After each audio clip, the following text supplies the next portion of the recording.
গতকাল রাতে কমরেড বিজন আচার্যি আমাদের পার্টির একজন অত্যন্ত বিশ্বস্ত এবং দক্ষ কর্মী,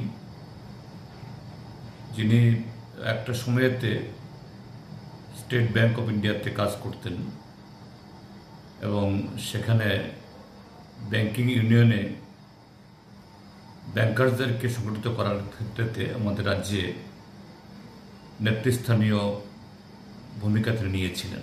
তার মধ্য দিয়েই পার্টিতে তার কাজ, এবং ব্যাংক থেকে অবসর গ্রহণ করার পর তিনি আমাদের পার্টির রাজ্য দপ্তরের যে হিসাব রক্ষা, এই ক্ষেত্রে অত্যন্ত দক্ষতা, অত্যন্ত বিশ্বস্ততা এবং সুনিপুণভাবে এই কাজটা করে গেছেন। তার অকাল মৃত্যুতে আমাদের পার্টির তরফ থেকে আমি গভীর শোক প্রকাশ করছি। তার পরিবার প্রতিজনের প্রতি সমবেদনা জ্ঞাপন করছি এবং তার স্মৃতির প্রতি শ্রদ্ধা জানাচ্ছি।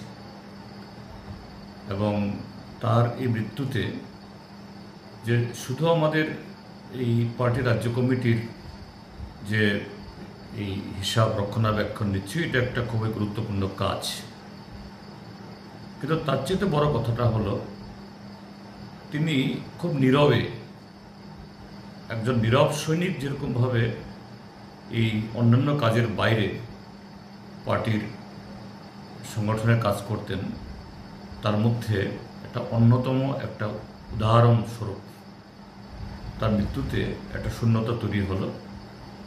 এবং আমরা চেষ্টা করব কিভাবে এই শূন্যতা পূরণে তার যারা গুণগ্রাহী, তার কাছ থেকে কাজ শিখেছেন এই ট্রেড ইউনিয়ন তথা ব্যাংকিং আন্দোলনে এবং সাংগঠনিক ক্ষেত্রেতেও তার পাড়াতে ভূমিকা নেওয়ার ক্ষেত্রেতে আমরা তার অসমাপ্ত সে কাজ এটা এগিয়ে যাওয়ার মধ্য দিয়েই তাকে মনে রাখার চেষ্টা করব।